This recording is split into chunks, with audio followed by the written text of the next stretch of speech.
ينفعنا وانفعنا بما علمتنا اللهم فقهنا في الدين وعلمنا التأويل وزدنا علما يا رب العالمين.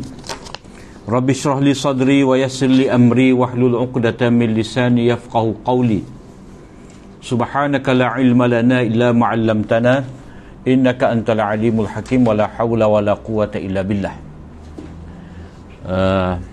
Sambungnya daripada martabak yang kelima.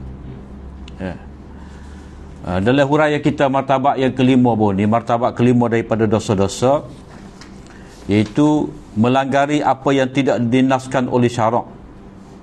Jadi huraian kita yang terdahulu tu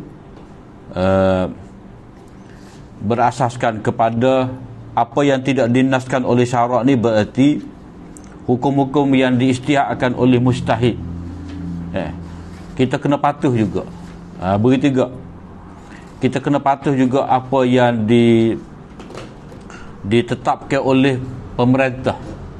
Macam kita sebut baru ni, peraturan-peraturan undang-undang yang telah ditetapkan oleh mujtahid ataupun oleh ulil amri untuk menjaga kemaslahatan bersama. Jadi kita kena patuh juga.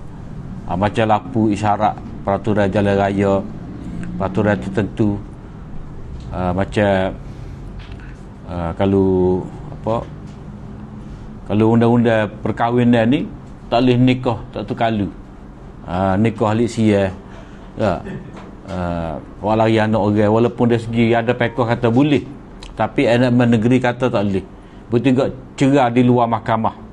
Jadi benda tu benda yang melibatkan kesalahan-kesalahan juga. Jadi itu maknanya dia tidak taat kepada ulil amri, pada qada ia telah ditetapkan. Sebab dia ada arahan daripada Allah Ta'ala, ya ayyuhallazina amanu atii'ullaha wa atii'ur rasula wa ulil amri minkum. Jadi wa ulil amri minkum tu kena patuh juga. Yang ni peraturan yang dia tetapkan. Jadi kalau orang persoal kena bayar apa?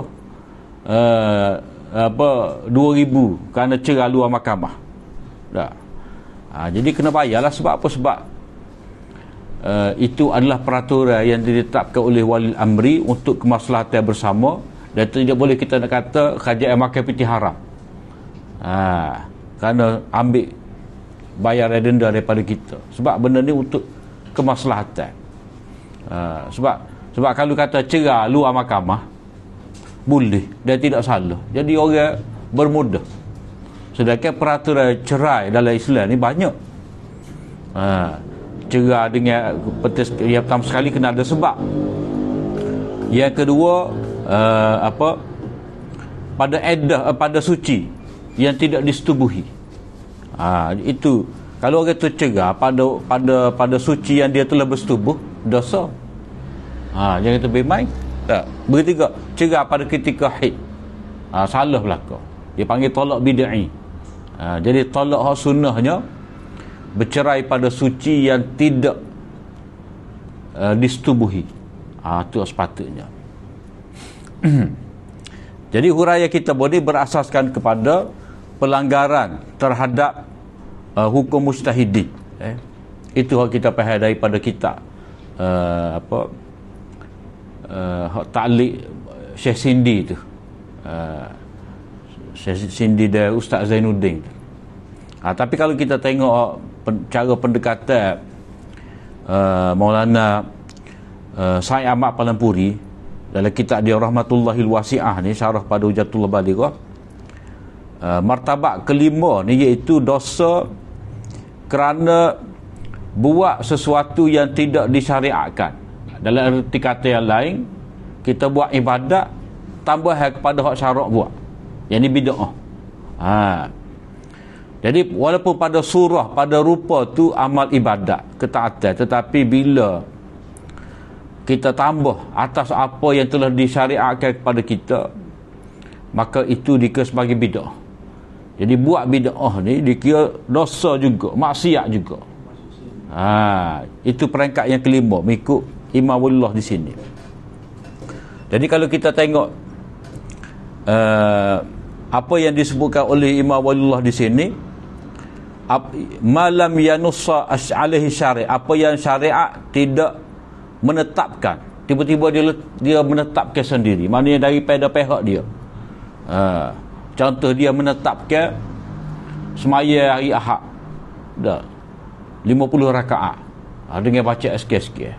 Semaya hari Rabu, sunat hari Rabu, sunat hari Khamis, sunat hari Jumaat, ada hari-hari tu. Lepas tu mesti kena baca gapo?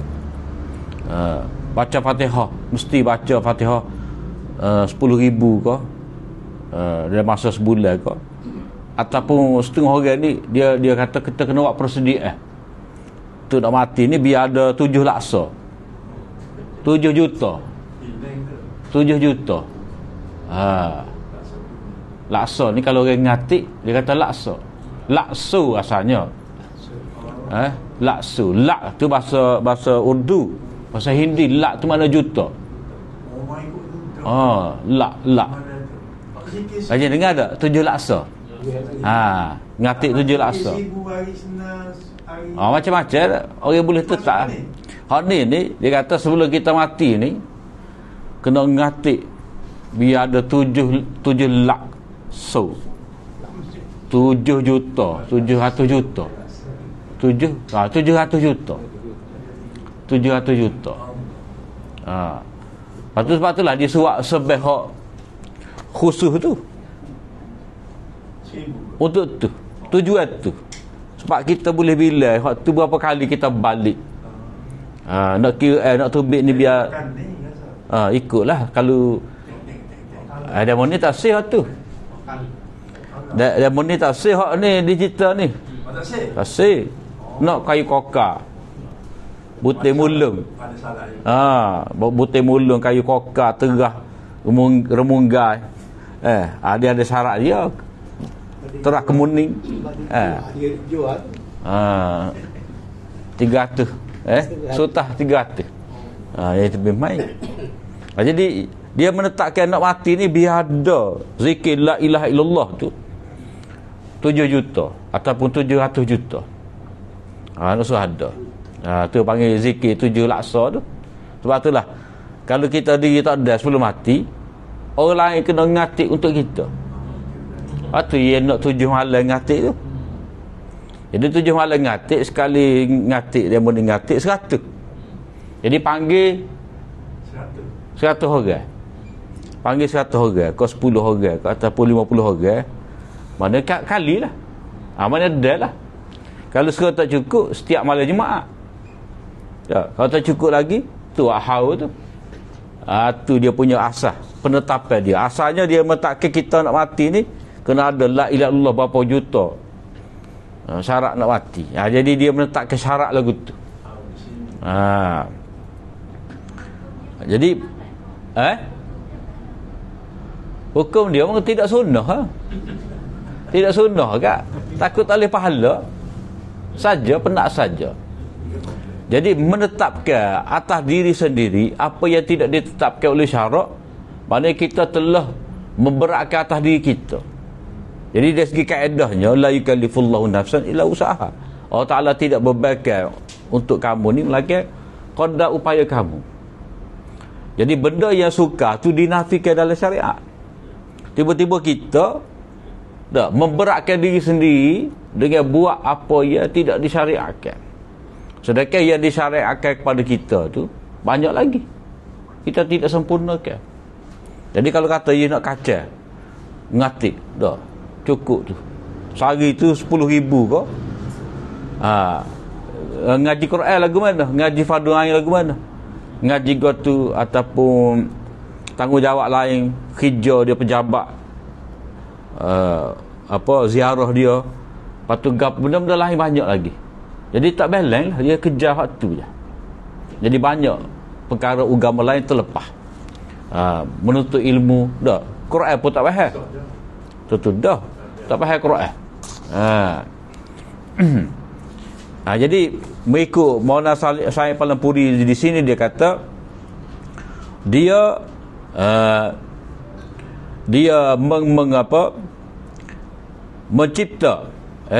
mencipta amal yang tidak disyariatkan oleh syarak. Dia ada cara dia lah, qiyas lah. Seperti kita kata tahlil. Contoh dia kata tahlil ni molek. Sebab dia kata pada tahlil tu ada la ilaha illallah, ada Fatihah, ada baca ayat kursi, ada selawat. Lepas tu kita pun gabung. Lepas tu sudahnya we makan kok dia. Dah ada makan-makan. Jadi catung boleh kata dia. Sedangkan we makan kok dia, dah we makan siapa? Atimut ta'am, memang Nabi kata berilah makan. Tapi siapa kita nak bagi makan? Orang kaya-kaya tak perlu. Sebagai sedekah ni.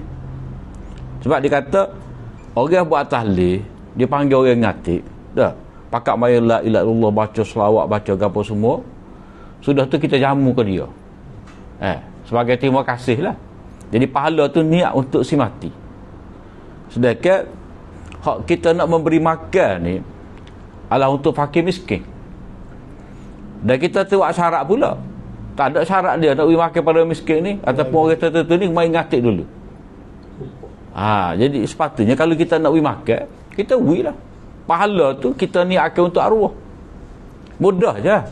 Kita beli beras, sorghum ni, cari rumah orang miskin, letak dia. Beli telur sepapai, beli minyak, beli gapo perlu. Atimut ta'am tu lah. Lepas tu pandai-pandai dia nak masuk, nak gula ke apa. Jadi tidak semestinya kita bagi nasi buku. Jadi dia tak perlu pula mari berhimpun di rumah si mati. Jadi sekarang ni benda tu telah menjadi kelaziman. Dia iltizam dengan benda tu. Mana kalau kata tak ngatik, tak kena tu, tak boleh tak ngatik. Pakai tanah gitu. Tanah gitu. Apa batas pisau? Dia kata, dia kata petanda batas pisau pula. Sudah-sudah dekat tak ada gapo. Senyap malam-malam. Jadi dia telah iltizam bahawa mesti panggil orang ngatik. Dah cukup 7 malam 40 hari baca Quran khatam. Dia buat lagu tu. Iltizam lagu tu kena 9 lembu.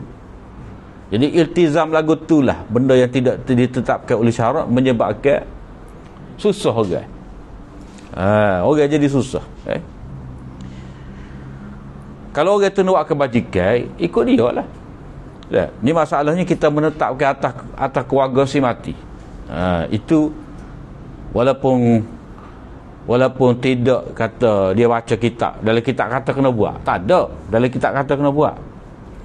Tapi masalahnya bila keluarga si mati tak buat, maka celah akan mari kepada dia.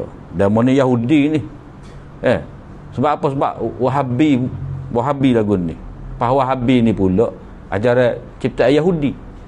Dah. Dia modal lagu tu. Tak ngatik ni Wahabi. Wahabi ni ciptaan Yahudi. Jadi dia mau Yahudi. Tak ngatik. Mati tanah gitu je. Tak ada tahlil. Jadi sebenarnya mereka telah cipta betul-betul padahal dalam bab kita nak tolong orang mati ni, pahala pada si mati hak tu memang khilaf. Ada kata siapa, ada kata tak siapa. Jadi kalau kata siapa, mudah je. Kita ambil wasabah zikir duduk rumah kita. Dah kata siapa, duduk rumah kita ni buat apa kita mari berkumpul di rumah si mati. Maknanya kita menambahkan beban untuk dia. Kita pula pergi mari makan. Kita ambil 50 yang ni buat ngatik. Malah kali dia pun siapa cakap. Jadi seolah-olah dia tepah tu. Tepah dia mau masak, kita nak pergi makan. Jadi kalau kita tak ada kerja tak apa. Tak. Ni dia didatangi musibah, kita nak pergi makan hak dia gula. Ataupun dia kena pergi beli. Menyusahkan dia pula. Jadi dia gunalah kaedah qiyas tadi. Kaedah qiyas, kaedah takhrij. Ada qiyas belaka ni. Ada qiyas belaka. Kalau tidak, dia tak akan buat. Cuma qiyas tu betul ke tidak? Qiyas hak mudahnya, kata dia, kalaulah pelepah tamar tu berguna untuk si mati, maka baca Al-Quran kita, tahlil kita tentu lebih berguna. Dia kena kat tu. Tapi bila lagu tu kat dia akan habis lah. Rupuk atas kubur tak boleh cabut. Sebab rupuk tak akan zikir. batu zikir, rupuk zikir, lepas tu mari pula masalah lain pula. Pokok ni kalau kita tanam letak dalam tandah, boleh ke tidak? Tak boleh kata dia. Sebab apa? Sebab pokok zikir. Jadi kita letak dia pergi zikir dalam tandah. Tu dia panggil takhrij, pandai-pandai waktu berhukum. Dia bermula daripada itulah qiyas yang salah, menyamakan antara pelepah tamar dengan mana-mana pokok. Itu tanam pokok tu. Tu yang tanam pokok tu. Siapa ada nak tanam projek tanam pokok tamar untuk dapatkan pelepah dia untuk ditanam di kubu-kubu. Ada projek ni. Cuma kita tak simpan link sama kali tak ada dah, tapi ada orang dia buat projek aku ni. Biar tak buah pun sebab kita nak pelepah dia. Jadi dia faham pada pelepah tamar tu ada khasiat yang tidak terdapat pada pokok lain. Hak sebenarnya mudahnya tangan Nabi. Tangan Nabi tu maknanya syafaat Nabi. Khususiat Nabi. Sebab lepas daripada Nabi wafat tak ada sahabat-sahabat yang buat lagu tu. Lepas tu bukan setiap kali orang mati Nabi pergi ambil pelepah tamar. Tak. Untuk dua kubu tu. Jadi bila orang tu dia guna dengan luah kias. Mana semua orang boleh buat. Semua jenis pokok boleh buat. Jadi bila kata semua jenis pokok boleh buat, hati yang timbul masalah rupuk atas tubuh tak boleh cabut. Pokok pasu bunga tak boleh tandah. Dia mari gitu. Itu orang panggil fiqh ya gapo kita nak ayat. Fiqh ya telajak dalam kias. Mana tak ada hak. Sedangkan semua ni berkaitan dengan benda gaib. Kita tahu mana pokok tu zikir. Dah. Lepas tu batu hak tandah tu ke mana? Batu hak tandah tu. Siai batu. Siai ke batu. Nasib dia. Dah. Hak tu payah tu tak boleh nak guna akal kita, tak boleh.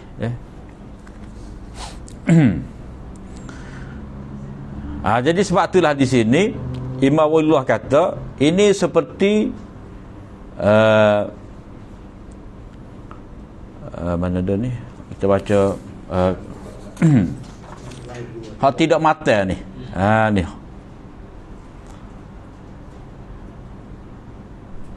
orang biasa ni, mana orang biasa lah, mana dia anggap lebah-lebah buat hukum pendapat lagu ni macam orang biasa. Dia bukan seperti doktor yang pakar. Doktor yang pakar ni dia kaji dah sebab musabak. Maknanya kalau orang alim yang masuk mata, dia tidak akan mudah mengkiaskan benda tu benda ni. Sebab itulah zaman Imam Syafi'i ni tak ada je ni pelik-pelik lagu ni. Zaman Imam Syafi'i tak ada je ni. Lepas daripada mati kena berkumpul di rumah si mati 3 malam, tak ada. Ni maknanya orang kemudian ni yang tidak mahir dalam ilmu seperti mana Imam Syafi'i dan imam-imam yang lain. Sebab kata ni lepas sembahyang jenazah pakai doa belaka. Wirid pula tu doa apa? Al-Fatihah. Orang kata saya A, saya B. Doa pertama amin, lepas tu buka tu belak pakai set lah saya A, saya B. Jadi ada wirid pula dalam doa. Sedangkan baca dalam kitab fiqh mana pun tak ada ia buat anjuran lepas daripada sembahyang jenazah ada doa. Tak ada. Sebab apa? Sebab dalam sembahyang jenazah ada doa dah. Tapi bila sunnah tu benda baru dibuat dah, lepas sembahyang mayat ada doa, dia akan jadi dalam sembahyang mayat tu sendiri pendek doa. Meta lepas daripada takbir yang ketiga dah, takbir ketiga doa pendek je. Bakal di imam tu baca Allahumma fillahu warhamhu wa'afihi wa'afu anhu, Allahu akbar, Allahumma la tahrimna ajrahu, dah wa filana walau assalamualaikum sudah. Meta. Sedangkan kalau hak ikut sunnahnya panjang doa tu. Panjang doa. Jadi dia lagi hak sunnah lah, dia ambil hak dalam semaya, doa dalam semaya letak luar semaya. Hak luar ni tak panjang. Panjang nak. Kau Melayu pula Itu bila akibat daripada kita buat cara kita sendiri, kita iltizam dengan cara kita sendiri, maka hak sunnahnya itu ditinggalkan. Jadi sebab itulah Imamullah ni menyebut ini seperti orang biasa, ia pandai-pandai buat ubat. Berbeza dengan doktor ni. Doktor ni dia kena ada kelulusan, kena ada latihan apa semua, ngaji ilmu, ada buk. Jadi tutup lebar ni, orang biasa ni kata tutup lebar ni, pengajian mereka tu tidak sempurna. Dia pun gantung kepada Tok Guru, tapi ngaji sekerak. Ngaji sekerak. Kadang-kadang kita Arab tak boleh baca, orang panggil ustaz. Tapi kalau kita Arab tak boleh baca, nak panggil ustaz lagi mana? Sebab syarat ustaz ni, dia mahir bahasa Arab, dia boleh baca kitab Arab. Tu syarat ulama. Kalau nak buat ustaz. Cikgu lah. Sebab itulah dia kena kekalkan istilah tuk lebay. Tuk lebay tu kena kekalkan. Sebab tuk lebay tu orang belajar tu boleh pondok, tapi kalau mudah kan belajar setakat kitab Jawi lah.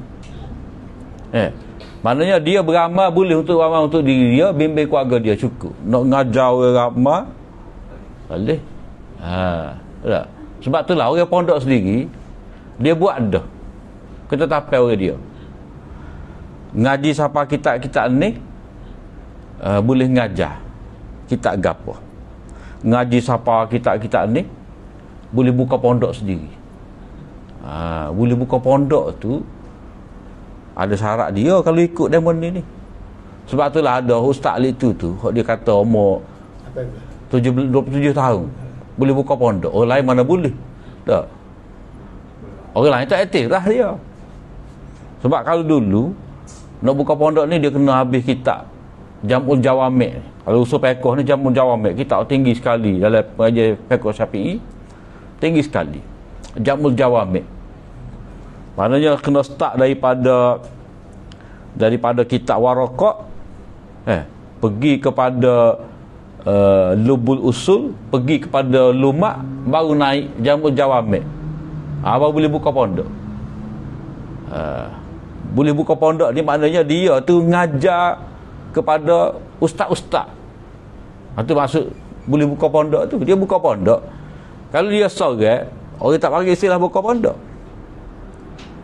Kalau kata buka pondok ni, dia kena ada guru-guru hak lain, hak di bawah bimbingan dia. Sebab guru ni lah akan ajar budak baru. Takkanlah dia hak maha guru besar ni nak ngajar hak basic ni. Takkanlah seorang profesor nak ngajar matematik tahun 3, tahun 4. Tak sesuai. Sebab sistem universiti lah. Orang PhD, profesor, dia akan ngajar calon PhD ataupun calon master. Hak baru habis BA ni, dia jadi tutor ya. Tutor. Jadi dia ada tu sistem dia tu. Orang putih tu tiru kita juga. Tiru sistem pondok juga. Sebab itulah tak cerdik kalau kita kata universiti ni sistem Yahudi. Tak. Dia tiru Islam. Sebab zaman Daesh dulu orang putih mai belajar di apa Sepanyol. Dia ambil belakang sistem tu. Jadi sambungan kita malam ni asas kepada apa yang diradai Allah, mengenai tingkatan kelima ini.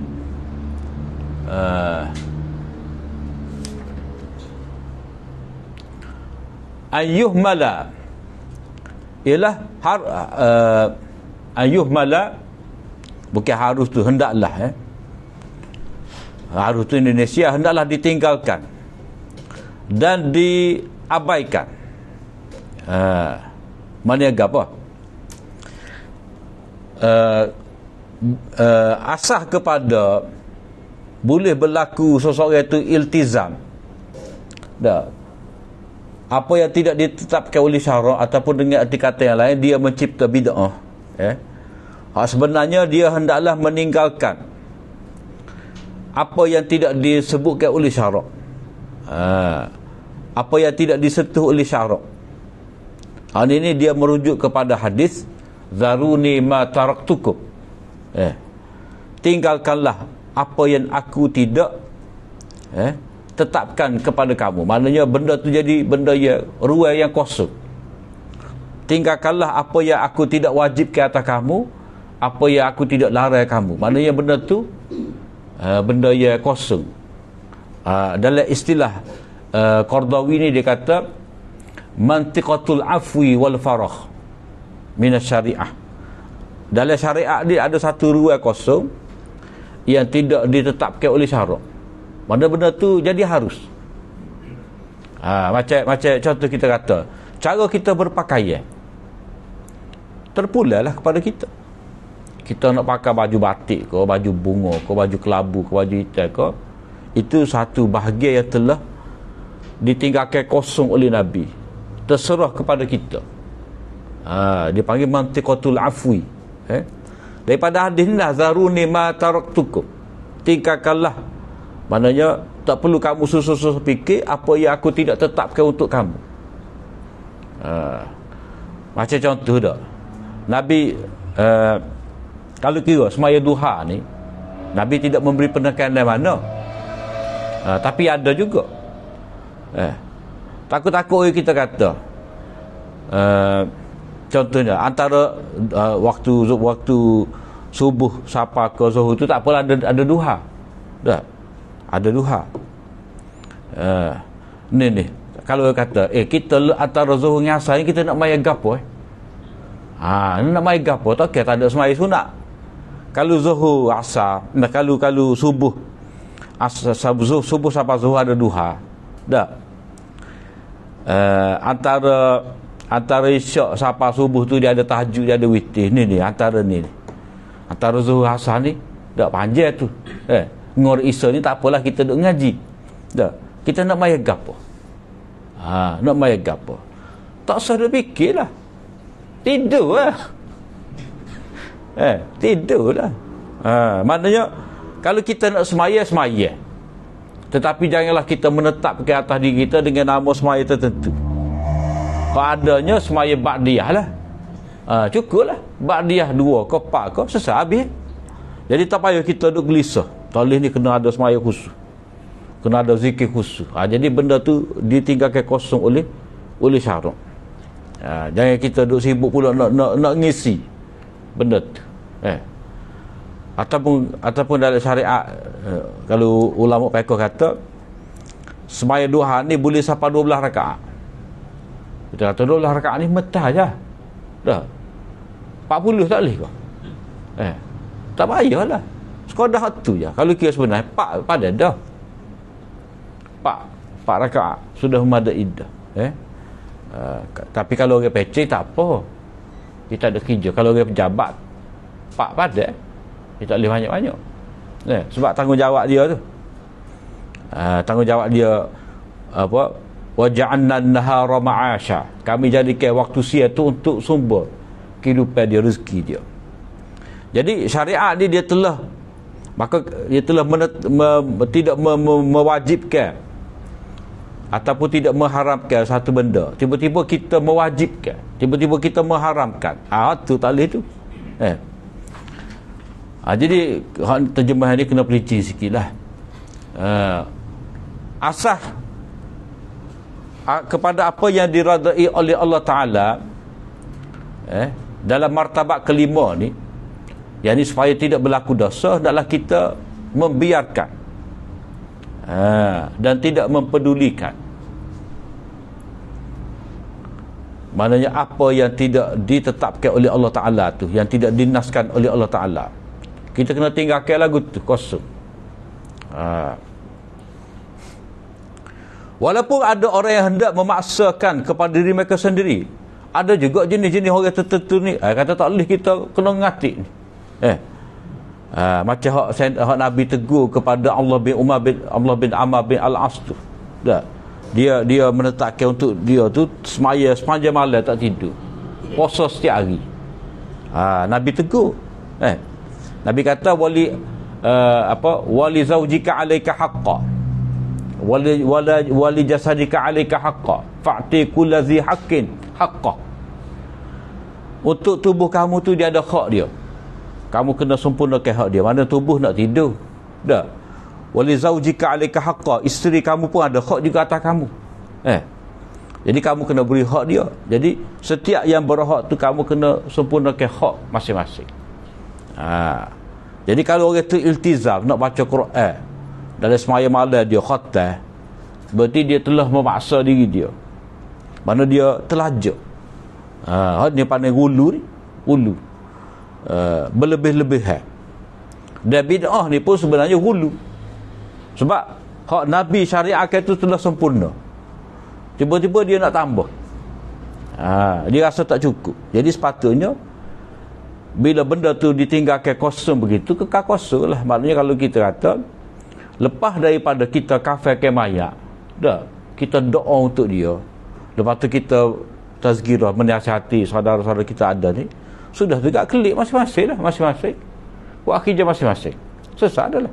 Tak payah malam ni rumah siapa, malam esok rumah siapa, dah rumah ni apa siapa malam ni dah. Tu kita sendiri menetapkan benda tu. Lepas tu buat agak dah untuk si mati ni, dah cukup doa semaya mayat tu lah, cukup lah. Dah. Cuma kalau kita nak lebih lagi gak, kita doa lah bila-bila tu Allah maghfir li akhi. Doa tu itu memadai dah. Sebab hal penting mayat tu dapat keampunan Allah. Jadi kalau kita rasa kita perlu tolong dia, kita doa. Sebab itulah ni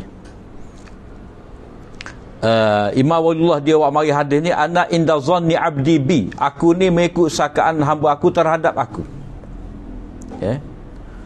Maknanya kamu tak boleh paksa atas diri kamu. Aku ni mengikut apa yang disangkakan oleh hamba aku. Maknanya Allah Ta'ala telah menetapkan dengan sempurna agama untuk hamba dia. Maka kita kena bersangka baik dengan Allah Ta'ala lah. Maknanya cukup dah ni. Maknanya kalau buat ni kira-kira Allah Ta'ala redha pada kita, maka tak perlu kita memaksa diri kita buat lebih daripada tu. Seolah-olah hak Nabi tunjukkan kepada kita ni belum sempurna untuk kita mendapat redha Allah, belum cukup untuk kita jadi dekat dengan Allah. Bila kita serah tak cukup lagi, dah Imam Allah Muhammad ni, aku mengikut hamba aku. Jadi bila kita serah tak cukup lagi kita dekat dengan Allah Ta'ala, dah, lalu kita buat bid'ah, maka tak akan jadi dekat lah kita dengan Allah Ta'ala. Sebab sangkaan kita nak dekat dengan Tuhan ni kena cipta, kena tambah lagi lebih daripada Nabi. Jadi sangkaan kita tak akan jadi dekat dengan Allah Ta'ala, melainkan kita kena tambah lebih daripada Nabi. Dah. Jadi bila begitu tak jadi jauh, tak jadi dekat lah. Sedangkan Allah Ta'ala telah sebut dah nak jadi dekat dengan aku ni dengan syariat dia. Jadi buat sekadar ni cukup dah jadi dekat dengan Allah Ta'ala. Sebab itulah dari segi fi aulawiyahnya, hal lebih utamanya adalah kualiti berbanding dengan kuantiti. Dah. Kalau kita serah sikit tak cukup, ni tak cukup sungguh lah. Sebab itulah kita kena rasa puas hati, kena bersangka baik dengan Allah Ta'ala. Maknanya dengan syariat, dengan agama, dengan sunnah yang telah ditetapkan untuk kita ni, kalau kita buat sudah cukup dah, kita jadi dekat dengan Allah Ta'ala. Sebab itulah hadis tu, inna hadzal din yusr wa la yushadad din adun illa ghalabah. Fasaddidu wa qaribu wa abshiru. Bi syai'in minal duljah. Gitu aukamaqat. Agama ni mudah. Tidak ada orang yang memberatkan diri dia dengan buat agama. Dah, maknanya dia menambahkan lagi atas diri dia tu amalan agama sehingga dia pun tak mampu buat. Habis dia tak mampu buat. Sebab agama ni mari hak mudah. Maknanya hak dalam upaya kita untuk buat. Agama ni mudah, tidak ada orang yang memberatkan diri dia. Yang ni dengan menambah amal-amal yang tidak ditetapkan oleh syarak. mereka dia akan kalah juga. Tak gerak. Maka Nabi kata, carilah hak tepat, hak betul. Mana hak sunnah lah, hak tepat, hak betul. Wa qaribu, berusaha untuk mendekati, wa syai'in minal duljah, yakni satu bahagian daripada hujung malam. Maknanya kalau Tuhan suruh kita semaya subuh, kita semaya subuh. Tuhan suruh semaya zuhur, semaya asar. Kalau Nabi suruh kita semaya qabliyah subuh, zikir lepas subuh, qabliyah asar, qabliyah zuhur, ba'diyah zuhur, kita buat. Kemudian ujung nak semaya subuh tu, ataupun ujung daripada waktu malam kita pun bangun wa syai'in minal durjah tu, sedikit daripada ujung malam tu kita semaya tahajud. Tak apa dah, cukup dah. Sebab itulah Maulana di India tu, nama Syekhul Hind, tak silap, Syekhul Hind, Tunggu ni Aziz. Syekhul Hind kata, kalau orang tu mengamalkan seperti ada dalam hadis ni, dia boleh jadi wali. Boleh jadi wali. Maknanya dia buat semaya hak fardu mengikut perintah Allah Ta'ala, dia semaya hak sunat mengikut sunnah Nabi. Kemudian kalau dia nak ekstra, ujung malam tu sebelum subuh dia tahajud, cukup lah. Sebab Nabi kata wasaddidu, cari hak tepat, wa qaribu, cuba untuk mendekati sunnah. Hak tu cara sebenarnya. Mana tak perlu orang tu letak atas diri dia, aku kena ngatik 10,000. Hari ni tak cukup lagi 10,000 ni. Tak tu bilik dia, tak jumpa dengan orang dia. Tu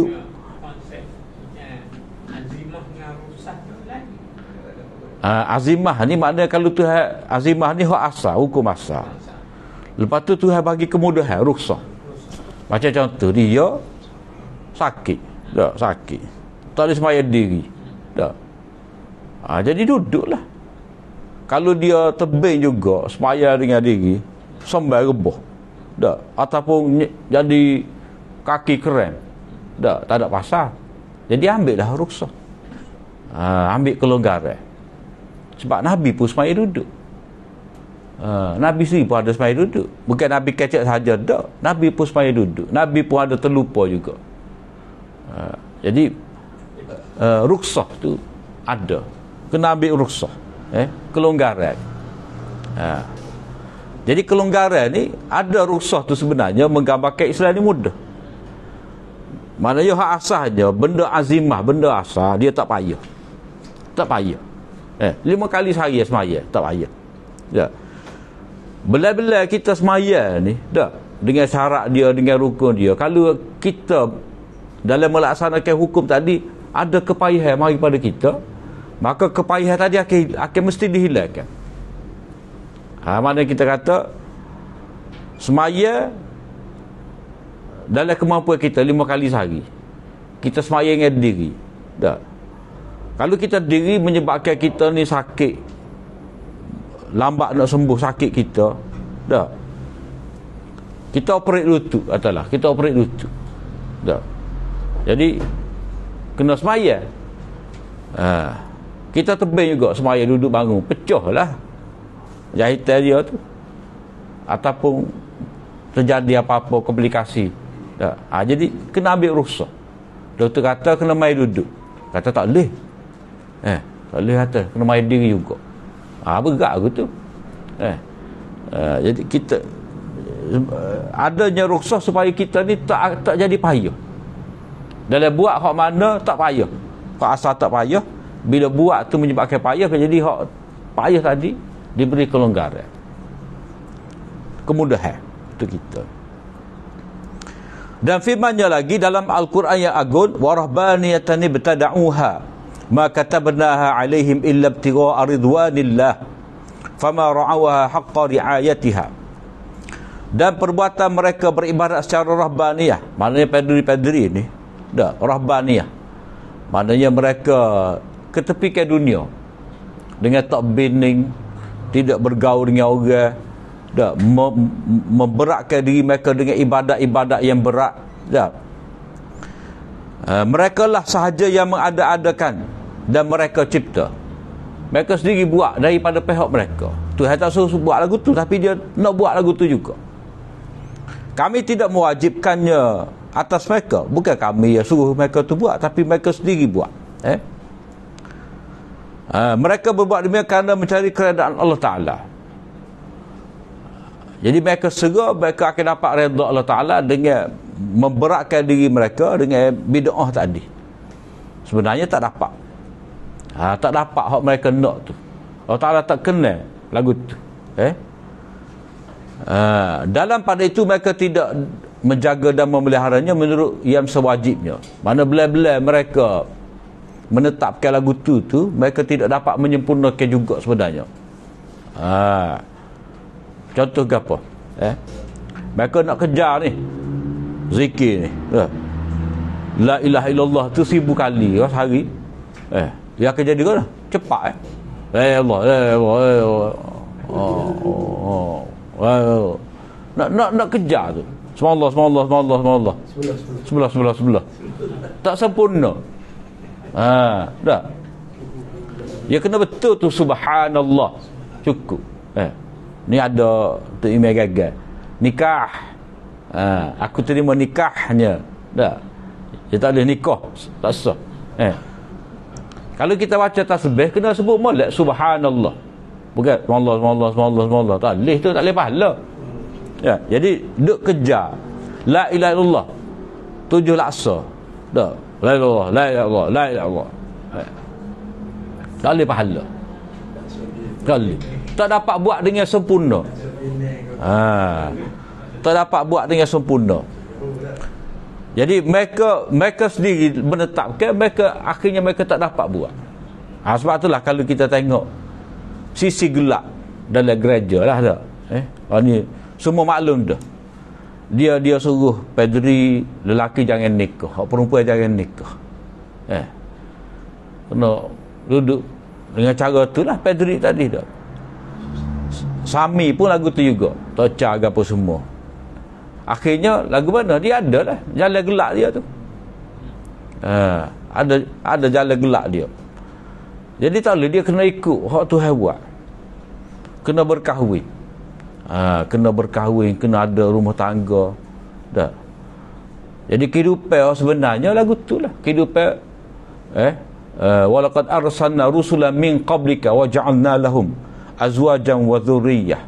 Kami telah utuskan rasul-rasul sebelum daripada kamu ni, dan kami telah menetapkan untuk mereka tu mesti ada bini, ada anak. Lagu tu dah. Jadi hidup kepadrian ni tak boleh. Dengan tak bini tak. Kalau orang tu sakit lah, dah, sebab dia tak bini tu lain cerita. Ataupun ralik. Tak khabar macam Imam Nawawi. Dah. Kita kata ralik lah, tergelan buat ke mana untuk karya kita ni. Kalau tahu tak ada bini, mati gitu. Ibn Taymiyah tak bini kok. Cara tu biji macam nak bini ke mana? Dah mau budak lagi, tak ada nak bini lah dia. Macam setengah orang tu dia sakit, tak ada bini. Sebab dia kata kalau dia bernikah naya pada isteri. Dia kata baik aku tak nikah. Ni hak masing-masing lah, kes terpencil. Tapi hak umum ni maknanya kalau kita nak jadi ahli agama yang taat, nak jadi wali, dekat di sisi Allah Ta'ala, tidak kena ikut syariat.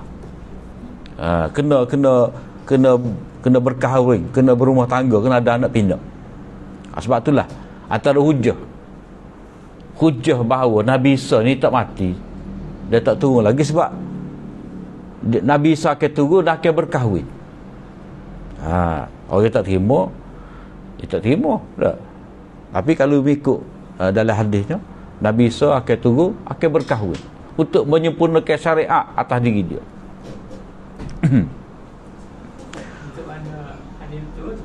Ada. Dia ada sekitab tu At-Tasrih bima tawatara fi nuzulil Masih. Hadis-hadis mutawatir tentang turunnya Nabi Isa di akhir zaman. Ada sebutlah sifat-sifat detail tu mana, bukan satu hadis banyak. Dah. Tapi kalau mengikut Ubaidullah sendiri, dia tak terima Nabi satu turun. Pendapat lah, masing-masing pendapat orang. Syekh Shaltut pun tak terima. Jadi hak tak terima tu dia ada hujah dia, hak terima tu ada hujah dia. Dan tapi kita kata hujah hak terima tu lebih kuat lagi.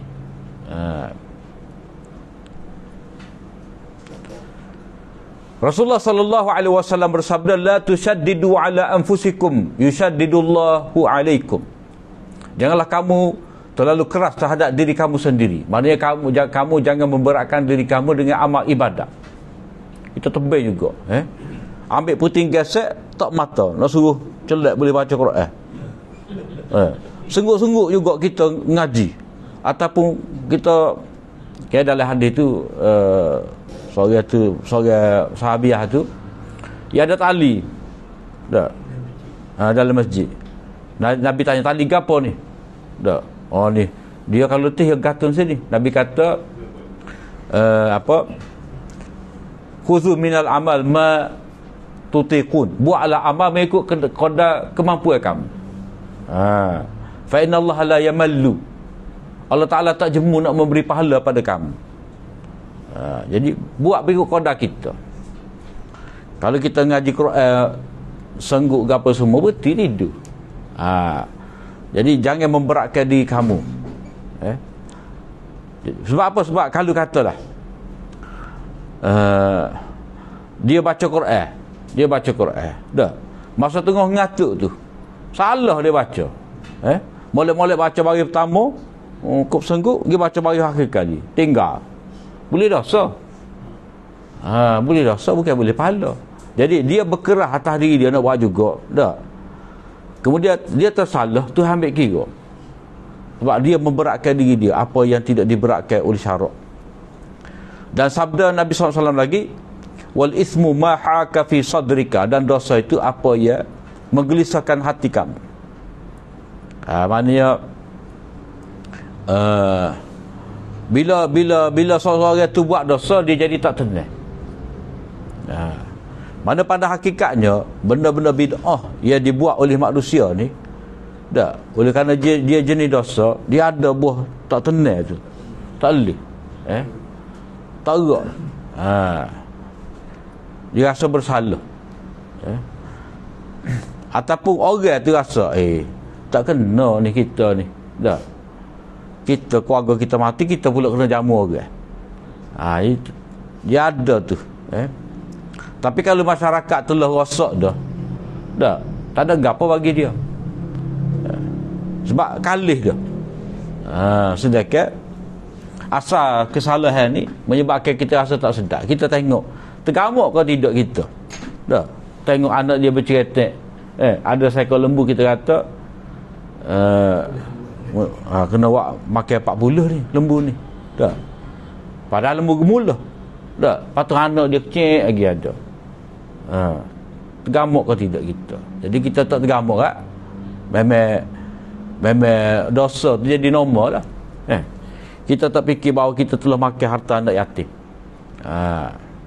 Hilang perasaan itu. Sepatutnya perasaan itu ada. Begitu juga dengan seseorang yang mengingkari ketetapan alim ulama. Ni hak bahagia sepatutnya. Maknanya hak bahagia sepatutnya yang ni, dosa peringkat yang kelima ni mustahil, ia telah menetapkan berdasarkan pada dalil-dalil sebagai peraturan, kita wajib ikut. Wajib ikut. Kalau kita tak ikut, salah, macam tak adil lah. Mahkamah syariah kata cerai luar mahkamah kena denda. Jadi kita pun kena patuh. Kalau tidak patuh, kira bersalah juga. Lepas tu kalau mahkamah suruh bayar hutang, bayar denda, kita kena bayar. Kita tak boleh nak kata mahkamah ataupun kerajaan makan harta haram daripada rakyat, tak boleh, sebab itu peraturan.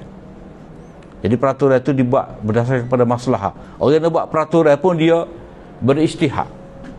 Istihad belaka tu, Tok Hakim tu dia beristihad. Tok Hakim ke mufti ke, pada hakikatnya mereka ni mustahid, kena akui. Kalau orang tu dia lantik jadi mufti, dia kata mana boleh ijtihad.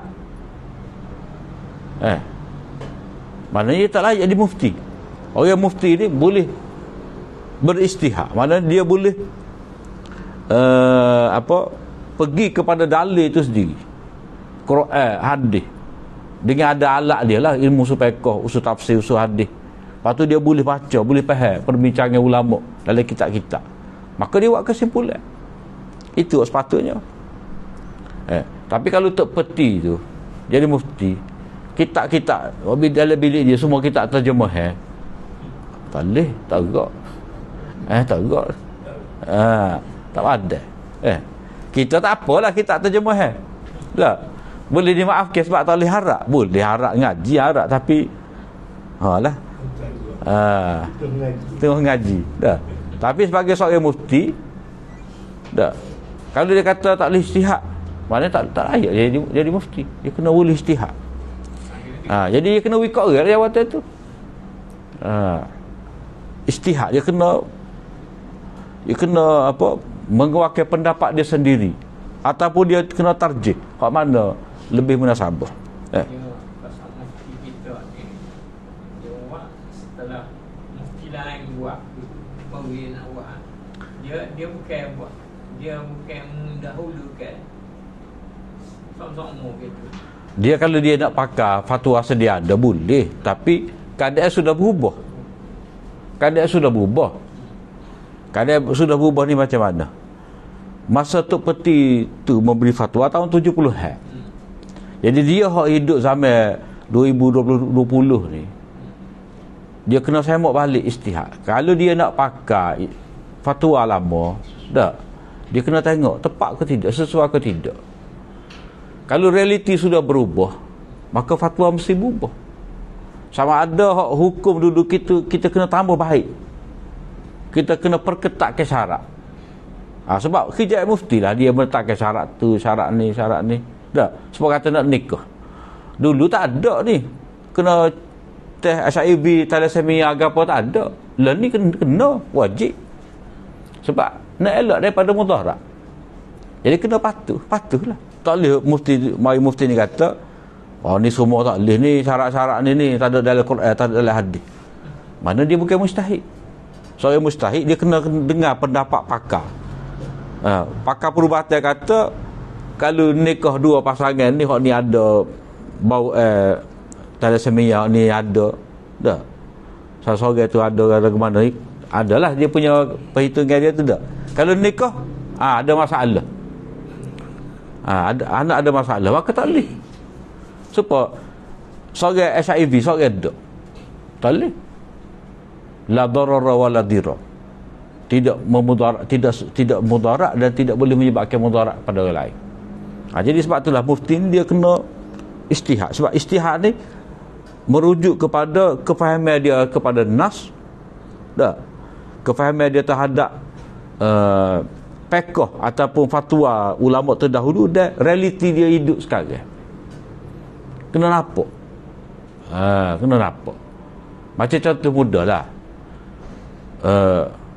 Kalau dalam mazhab kita nikah ni tak, kena kata qabil tu nikah. Aku terima nikah dia. Memang lagu tu lah dia punya panduan, kena jawab akad nikahnya. Aku terima nikahnya. Tak. Jadi kita kena faham realiti zaman ni.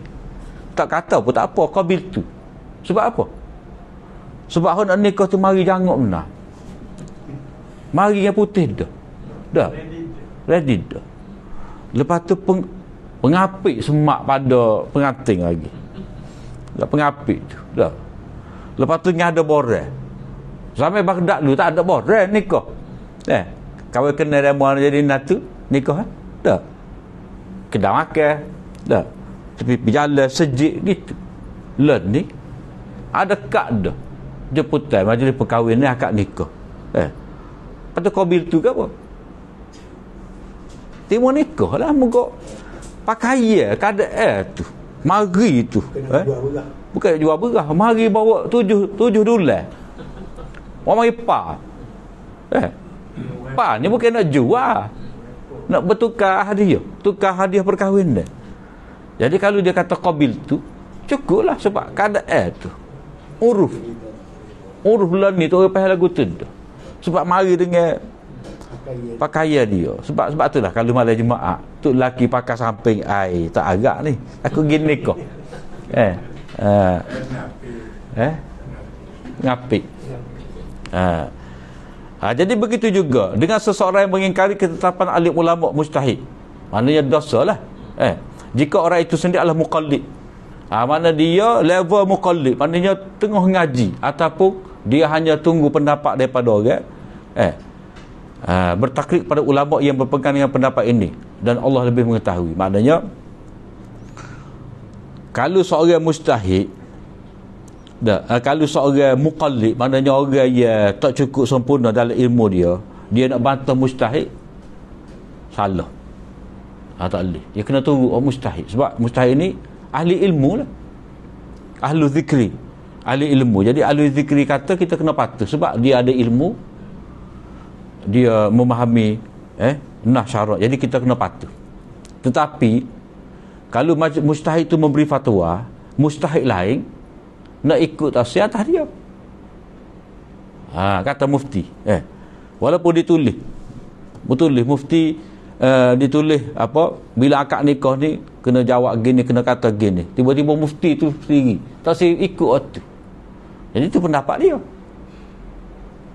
Mufti tu dia kata pada dengan kata saya terima, sebab dia mufti. Walaupun mufti lain tetapkan, walaupun mujtahid lain kata kena jawab gini-gini baru sempurna, baru sah. Sebab mufti dia boleh beristihad, mufti itu beristihad juga. Jadi istihad mufti tidak wajib atas istihad seorang mufti, tidak jadi wajib pada mufti lain. Dah sama-sama alim kan, ikut masing-masing lah, pendapat masing-masing. Sebab itulah dalam kaedah pula mujtahid ini diharam ikut orang. Dalam masalah ni dia tak istihad, ataupun dia beristihad tu hukum dia, tiba-tiba dia tak ikut sebab saya nak ikut orang lain, tak boleh. Dia kena base berasaskan pendapat dia tu kepada ilmu dia, kajian dia. Jadi kajian examen ni kat PhD lah. Itulah sebenarnya level maknanya orang tu layak buat kajian PhD. Sebab PhD tu maknanya pendidikan bidang dia terlatih 4 tahun buat PhD untuk sesah satu masalah. Tak kiralah masalah lain tu dia tak boleh sesah, sebab dia ada tu asas tu, latihan. PhD tu latihan. Jadi bila dia telah boleh PhD, maknanya dia boleh dah nak exercise, nak mempraktikkan istihad dia. Produk tu perubatan lah. Tak habis BA tak boleh buka klinik. Habis BA tu baru boleh buka klinik je. Wallahu a'lam.